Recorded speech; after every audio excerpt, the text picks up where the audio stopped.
DCF ஆனால் என்னென்னா நம்மளோட இடத்துல நானும் சரண் வந்து தேரத்தை எடுக்க போயிருந்தேன் உண்மையாக அது நானும் சரண் சண்டை போகிறதுக்கு முன்னாடி அதுக்கப்புறம் போனதுக்கப்புறம் அதுக்கப்புறம் இந்த பக்கம் வரவே இல்லை சரண் இந்த பக்கம் வரவே இல்லை இப்போ நானும் ஃப்ரெண்டு சின்ன பையன் இந்த ஏற்ற முடியும் எல்லாத்தையும் நம்ம சரண் வேறு இருக்கணும் சரி இந்த நாட்டை போட்டு நம்ம ஒரு இதை பண்ணிக்கலாம் இப்போ சரண் நம்ம வரமாட்டான் நம்ம ஏரியா வச்சு நான் என்ஜாய் பண்ணுவோம் இல்லை நம்மளோட கிங் ஃப்ளோர் கண்டுபிடிக்காதே என்ன பண்ணேன் ஆக்சுவலாக இங்கே நம்ம ஆஃப் ரோடு கண்டுபிடிச்சோம் டிஷேப்பு நம்ம இங்கே ஆஃப் ரோடு இங்கே செக் பண்ணி வைப்போம் சைக்கிள் செக் பண்ணி வைப்போம்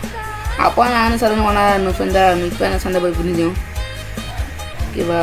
நேரத்தை கண்டுபிடிச்சது நானும் ஃப்ரெண்டு இப்போ கண்டுபிடிச்சேன் டக்குன்னு நான் கேமரா சாண்டா ரெக்கப் பண்ண பார்த்தோம் டக்குன்னு இப்போ கேமரா எடுத்துகிட்டு நான் நேரத்தை ரெக்கப் பண்ணிட்டேன் எங்கள் சைடு ரெக்கப் பண்ணனால நான் கேமரா எடுத்து வந்துட்டு எப்படி பண்ணியிருக்கேன் டிஷேப்பு ஓகேவா எப்படி இருக்குது சொல்லுங்கள் மற்ற வீடியோவில் வந்து பார்ப்போம் பாய் டிஜேப்பு நான் வீட்டுக்கு வந்துட்டேன் பாய்